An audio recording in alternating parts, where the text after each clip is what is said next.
Deus seja louvado, agora e sempre. Amém. Amém. Louvores à Santíssima Trindade.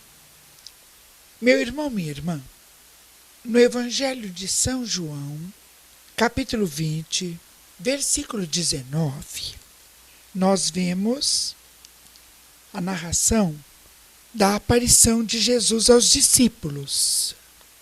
Na tarde do mesmo dia, que era o primeiro da semana, os discípulos tinham fechado as portas do lugar onde se achavam por medo dos judeus. Jesus veio e pôs-se no meio deles. Disse-lhes ele: a paz esteja convosco. Dito isto, mostrou-lhes as mãos e o lado. Os discípulos alegraram-se ao ver o Senhor. Disse-lhes outra vez: a paz esteja convosco. Como o Pai me enviou, assim também eu vos envio a vós. Depois destas palavras, soprou sobre eles, dizendo-lhes: recebei o Espírito Santo. Aqueles a quem perdoardes os pecados, ser-lhes-ão perdoados. Aqueles a quem os retiverdes, ser-lhes-ão retidos. Vejam vocês que o Senhor Jesus apareceu no meio dos apóstolos, soprou sobre eles, depois de ter dito 2 vezes: a paz esteja convosco, e em seguida ele disse: aqueles a quem perdoardes os pecados, ser-lhes-ão perdoados. Aqueles a quem os retiverdes, ser-lhes-ão retidos. Ora, aquele padre, aquele sacerdote, que na hora da confissão nos dá a absolvição, nos dá o perdão do pecado, ele foi ordenado, ele foi ungido para ser presbítero por um bispo. Esse bispo, ele vem vindo desde o primeiro apóstolo que com Jesus, primeiro discípulo que com Jesus estava lá, naquela sala quando Jesus apareceu e disse. Então, muitas pessoas dizem assim: eu não vou confessar com o padre. O padre é um homem igual a mim? É mesmo. Mas ele recebeu o sacramento da ordem. Ele foi ungido para nos dar o perdão dos pecados. Ele foi ungido para, como presbítero, sacerdote, padre, nos dar Jesus na Santa Comunhão. E é maravilhoso.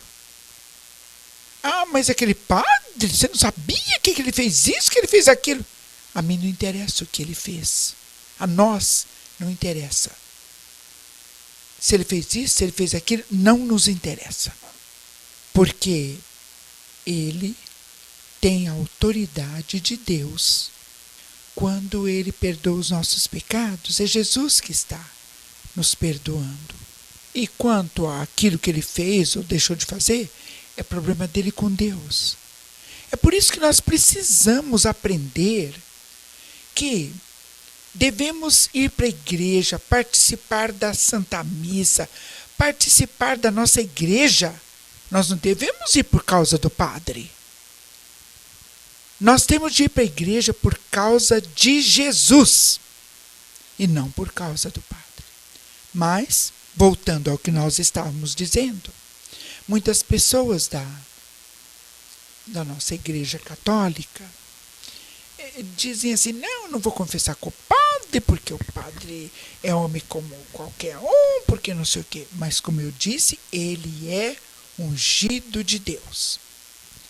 Nós temos uma santa, foi canonizada, Santa Catarina de Sena. E Deus falava com esta santa, que não era uma religiosa, ela era uma leiga, cercada de de várias pessoas a quem ela dava assim os ensinamentos guiada pelo Espírito Santo de Deus. Ela chegou a mandar cartas para papas, para bispos, cardeais. Há um livro que é das cartas dela.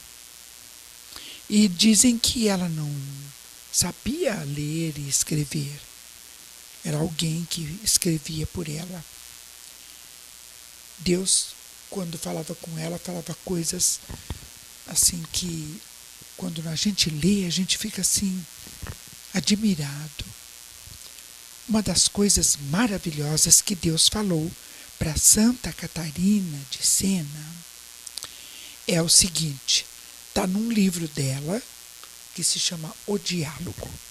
Tem um capítulo onde Deus diz assim: costuma o homem cair em pecado mortal, embora nenhuma força externa, graças à sua liberdade, o possa obrigar, incluindo a própria fraqueza. Pelo pecado mortal, a pessoa perde a graça batismal. Como remédio, o Pai Celeste deixou a penitência, que constitui um perene batismo de sangue. Ela é recebida mediante a contrição e confissão dos pecados aos ministros. E aqui neste capítulo que nós lemos de São João, nós vemos que foi Jesus que instituiu a confissão. Jesus disse para os discípulos que aqueles a quem eles perdoassem os pecados estariam perdoados, mas aqueles que eles não perdoassem não estariam perdoados. Muita gente pensa que isso é invenção da igreja. Foi o padre que inventou. Não. Ali no capítulo 20 de João, nós vemos Jesus falando para os discípulos a respeito da confissão.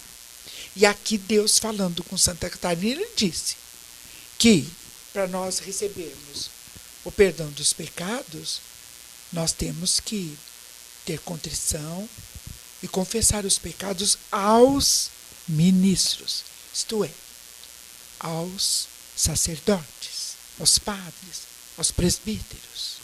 E Deus continua dizendo assim: possuindo a chave do sangue, eles, os presbíteros, os padres, pela absolvição, o derramam na face da alma. Olha que coisa fantástica. Deus fala para Santa Catarina que é só o sacerdote, é só o presbítero que tem a chave do sangue de Jesus. E quando o penitente termina a confissão, recebe o perdão dos pecados, naquele momento, o padre, o presbítero, ele abre aquele lugar onde está o sangue de Jesus, e o sangue de Jesus é derramado na face da alma da pessoa que está confessando.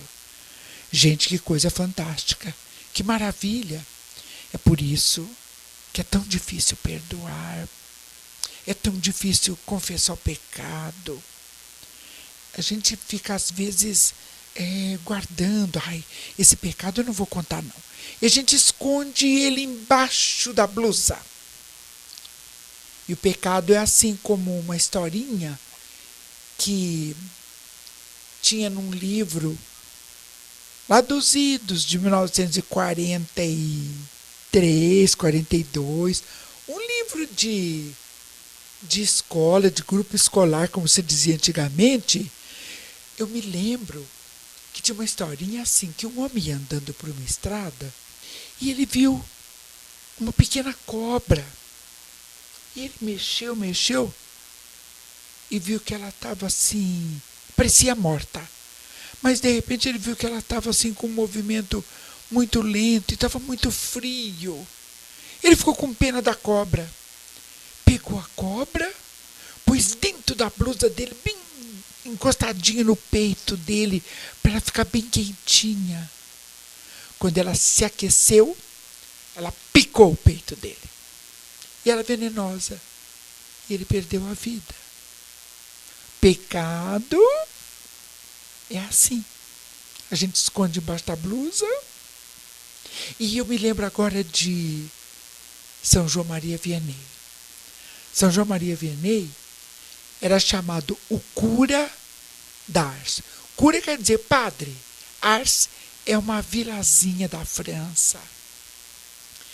Ele tinha muita dificuldade nos estudos e naquele tempo o padre tinha que saber latim, porque a missa toda era celebrada em latim. Ele tinha uma dificuldade, tropeçava no latim, mas o bispo, naturalmente, movido pelo Espírito Santo, o bispo, mesmo vendo que ele tinha muita dificuldade, resolveu ordená-lo padre. E depois da ordenação, o bispo pensou, ele não tem assim grande estudo, ele tem pouca dificuldade, vou colocá-lo naquela vilazinha lá em Ars, onde tem pouca gente que vai à igreja, assim ele exerce o ministério dele lá e não vai ter problemas de, às vezes, chocar alguém se ele fizer qualquer deslize. E assim foi. Lá foi o padre João Maria Vianney para a vilazinha. Vila não, lá na Europa é chamado de aldeia, né? De Ars. Quando ele chegou lá, eram meia dúzia de senhoras idosas que iam para a igreja, ajoelhava, rezava, participava da missa, assistia à missa naquele tempo, né? Porque era em latim. Aquelas aldeãs nem sabiam, às vezes, nem sabiam ler, escrever. E o povo da vilazinha, de noite, era naquelas tabernas bebendo, naquela arruaça. E ele, tomando conhecimento daquela situação, se ajoelhava diante do sacrário. E ele dizia, Senhor, cadê o teu povo? E fazia penitências, e fazia jejum. Comia só batata cozida, para poder ficar firme, mas não comia assim uma carne, uma coisa gostosa. Fazia aqueles sacrifícios. E ali na frente do sacrário, ele falava, Senhor Jesus, cadê o teu povo, Senhor? E ali ele cobrava de Jesus, ele pedia para Jesus. E nós às vezes temos tanto problema. E nós não vamos lá na frente do sacrário para pedir para Jesus. É lá que nós temos que ir. A gente corre até do Paulo, da Maria, do João, não sei de quem, e não vamos lá, aos pés de Jesus. Mas tem também gente que não sabe nem o que é sacrário. Desculpe, meus irmãos, eu não estou dizendo que você não sabe. Alguém pode estar participando aqui, ouvindo, e não sabe. O sacrário é o lugar onde está Jesus vivo. Nas nossas igrejas católicas, quando você entra, procura na igreja onde tem uma luzinha vermelha. Às vezes é no altar que está na frente, ali, bem na frente, na entrada. Às vezes não, às vezes está no altar do lado direito, às vezes está no altar do lado esquerdo. Você olha, você vê uma luzinha vermelha. Ali, naquela portinha pequena, às vezes dourada, às vezes com uma cortininha. Lá está Jesus. Jesus na hóstia consagrada. Jesus vivo. Jesus está ali. E o padre João Maria Vianney, hoje São João Maria Vianney, ficava horas e horas. Aí, uma das senhoras, naturalmente, resolveu ir conversar com o padre, fazer uma confissão. Qual não foi o susto dela ao ver que aquele padre tinha uma sabedoria que antes dela falar, ele já ia falando os pecados, os problemas de vida, e ela ficou muito assustada. E aquela senhorinha também, como o nosso povo de hoje, tem mania quando um padre tem revelações do Espírito Santo, palavra de ciência, fala, ai, o padre adivinhou. Não é nada disso. O padre tem palavra de ciência. Leigos também tem. O padre, muitas vezes, muitos padres têm revelações que ele vai colocando no momento em que a pessoa está confessando, ou mesmo numa direção espiritual, que ajudam a pessoa. E a mulher saiu contando para todas as outras senhorinhas. Ui, o padre falou isso, falou aquilo. No dia seguinte tinha 2, 3, 4, no outro dia tinha outra. Uma foi visitar uma parente lá longe, na outra aldeia, veio o povo de lá. Dali a pouco, era gente chegando nessa aldeia de Ars, porque todo mundo queria falar, todo mundo queria confessar com o padre daquele lugar, que eles chamavam de cura. Lá na França, o padre é o cura. E eles queriam confessar com o cura d'Ars. Passado um tempo, eram carruagens que chegavam de Paris, a capital da França, com nobres, pessoas muito importantes, que vinham atrás daquele padrezinho, que não era tão inteligente, tinha dificuldade para aprender o latim, mas que o Espírito Santo estava usando para fazer uma revolução naquele lugar. Dali mais um pouco, os botecos ficaram vazios. Não tinha mais ninguém fazendo arruaça, bebendo, e aquelas moçadas ali. Não, todo mundo ia para a igreja. E ele era sozinho. Como é que ele fazia para confessar aquele mundo de gente que chegava querendo falar com ele? O pessoal ia chegando, ia enchendo a igreja. O que ele fazia? Ele dava um ensino sobre a palavra de Deus, sobre a confissão. Ele dava um ensino que tocava o coração das pessoas, que fazia com que as pessoas mudassem. Isso ele ficava algumas horas ali dando aquele ensino para aquele povo que ia chegando sedento. Depois, ele ia para o confessionário. Aquele confessionário, tipo confessionário de antigamente, parece uma casinha fechadinha ali. O padre fica lá dentro, a pessoa que vai confessar, o penitente fica ali numa janelinha do lado de fora. E ali ele ficava. Varava a noite confessando aquele povo. E um dia, enquanto ele estava dando um ensino sobre a palavra de Deus, sobre a confissão, sobre a mudança de vida, o povo tudo atento, não se ouvia nada, aquele silêncio na igreja. E ele lá na frente do altar falando com o povo. De repente, ele parou. Parou e ficou olhando para a entrada da igreja, a porta de entrada da igreja. Ele no altar lá, e a porta lá adiante, ele parou e ficou assim, olhando fixo, sério. O povo achou estranho. Ué, o padre não estava dando ensino? De repente ele para, ficou olhando assim. O povo olha para trás, não vê nada. E o padre lá quieto olhando. De repente, depois de alguns minutinhos, segundinhos, o santo cura d'Ars gritou lá para a entrada da porta: o que é que tu estás fazendo na casa de Deus? É que o povo não via nada, mas ele estava vendo o demônio entrando na igreja.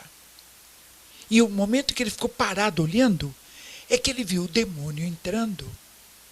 E ele começou, lá na última fileira, que era a primeira de quem entrava, mas última do altar para a porta. O demônio ia de pessoa em pessoa, colocava a mão dele, a pata dele, na frente do rosto da pessoa e fazia um gesto assim, circular com a mão na frente do rosto daquela pessoa. Depois ele ia na outra e fazia o mesmo gesto circular na frente. Depois ia na outra. Por isso que São João Maria Vianney ficou parado olhando. E aí ele gritou: o que tu estás fazendo na casa de Deus? O demônio parou, olhou para ele e falou: eu vim colocar neles a vergonha que eu tirei para eles fazerem o pecado. Por quê? Colocando de volta a vergonha, eles não vão confessar para você o pecado. Meus irmãos, minhas irmãs, vejam a estratégia de Satanás. Para fazer o pecado, ele tira a vergonha. Ah, fazer o pecado é uma beleza. Gostoso. Você faz o pecado e às vezes até quanto mais faz, mais quer fazer. Porque o demônio tirou a vergonha. Mas na hora de chegar no padre, para falar: padre, eu fiz um aborto. Eu roubei do meu irmão. Eu amaldiçoei uma pessoa, minha esposa, minha mulher, meu filho. Na hora de falar, o demônio vem e quer, se você deixar, ele põe a vergonha de volta para você falar: ah, não vou contar isso para o padre, não. Para você esconder. Lembre-se que é necessário. Abaixe a sua cabeça e vai falando para o padre. Não precisa olhar para o rosto dele. Você vai falando: padre, eu quero perdão de Deus porque eu pequei, eu fiz isso. Não precisa contar história para o padre. Tem gente que vai confessar e conta a história. Sabe, padre, aconteceu isso, sabe, meu filho, ele chegou em casa, ele não quis jantar, depois aí ele brigou, aí eu também falei para ele isso, meu marido entrou no... Não! Você chega na frente do padre e fala: padre, quero perdão do meu pecado, porque eu pequei. Eu joguei maldição em alguém. Eu fiz um gesto muito ruim. Eu disse uma piada suja. Eu disse más palavras. Eu menti. Eu tive inveja do meu vizinho, do meu irmão. Eu tive um ciúme exagerado da minha mulher. Eu julguei um sacerdote. Falei mal dele. Eu caluniei. Eu fiz uma má ação com uma pessoa que punha muita confiança em mim. Eu querendo ajudar alguém, eu pensei que estava ajudando, mas eu acho que eu fiz muito mal. Porque eu fiz maledicência. Prejudiquei um colega meu no meu trabalho. Roubei a paz de fulano porque fui fazer fofoca. Eu roubei na herança. Tinha que partilhar assim. Eu dei dinheiro para o advogado para ele fazer assim, assim, assim, de modo que eu ficasse com a parte melhor. E você esconde o seu rosto nas mãos e vai falando, vai falando. Quando viu, você já falou tudo. Que alívio. Vimos outro dia uma alegria tão grande no coração de um rapaz. No rosto dele brilhava. Fazia mais de 30 anos que ele não confessava. E aí, ele ia nas missas e não podia receber Jesus. Aí a gente foi conversando devagarinho, falando um pouquinho. E ele foi e voltou numa felicidade imensa. Então, faz parte, é importante que no seu processo de perdão haja a confissão. Que Deus ajude você a ter a coragem. Que Deus ilumine você com o seu Santo Espírito para que você possa encaminhar-se para a confissão, receber o perdão, a absolvição e se sentir leve. E ver que de fato você pode caminhar na luz de Cristo muito bem. Não é difícil. E que lindo, não? Como Jesus é maravilhoso. Ele, Deus homem, como homem ele sabia que nós, pessoas humanas, iríamos cair. E se ele não deixasse a confissão, nós íamos ficar no chão. Então caiu, levanta na confissão. Que o Senhor nos abençoe. Que o Senhor abençoe você. Que o Senhor te dê a força e a coragem. Porque quando você foi batizado, você recebeu o Espírito Santo de amor, de destemor, de força e de coragem. Que o Espírito Santo que você recebeu no batismo seja liberado em você, para que você faça uma caminhada de perdão completa, com confissão, e tenha uma grande alegria. Louvado seja nosso Senhor Jesus Cristo. Para sempre seja louvado. Ave Maria Puríssima, sem pecado concebida.